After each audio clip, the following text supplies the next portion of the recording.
looking at this chart, I use this chart a lot with my clients, okay? I want you to notice not all the emotions are on this chart, okay? Gratitude is not on this chart, though it should be right at the top of this chart. There are high frequency emotions and low frequency emotions. When you operate from high frequency emotions, it produces so much energy for change that it is an upward spiral to becoming who you actually are. But when you move forward in a direction to create something with a low frequency emotion, say it's insecurity or powerlessness. Have you ever felt powerless around food? If you feel powerless around food or out of control with food, you are operating in a low frequency emotion, okay? And when you're in a low frequency emotion, it does not have enough energy involved in it to produce anything that will lift you where you want to go. It actually creates a downward spiral, okay? We find in Galatians, it says, but the fruit of the Spirit is love, joy, peace, long-suffering, gentleness, goodness, faith, meekness, and temperance. All of these are high frequency emotions. So take this concept that I just talked about of high frequency emotions and low frequency emotions, and let's apply it to your history when it comes to weight loss or how you interact with food.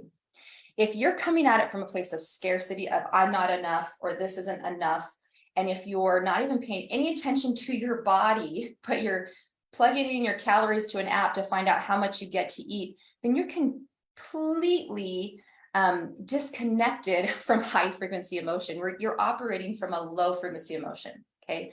That's kind of a scarce thing. When you outsource your power, you're in a low frequency emotion.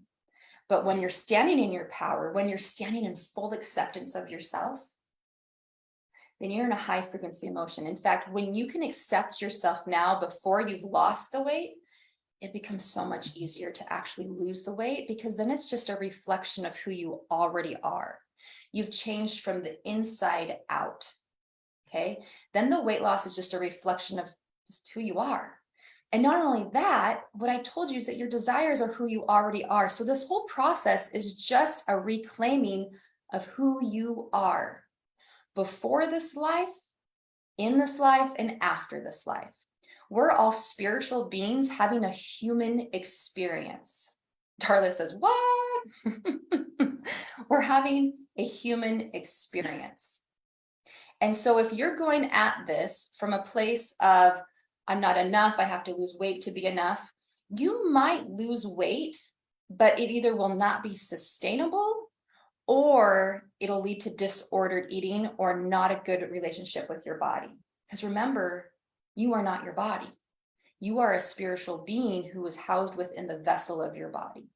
Two separate things. So, you know, in the world today, you see people who are objectifying their body, who are hypersexualized, who are looking for validation because of the shape of their body.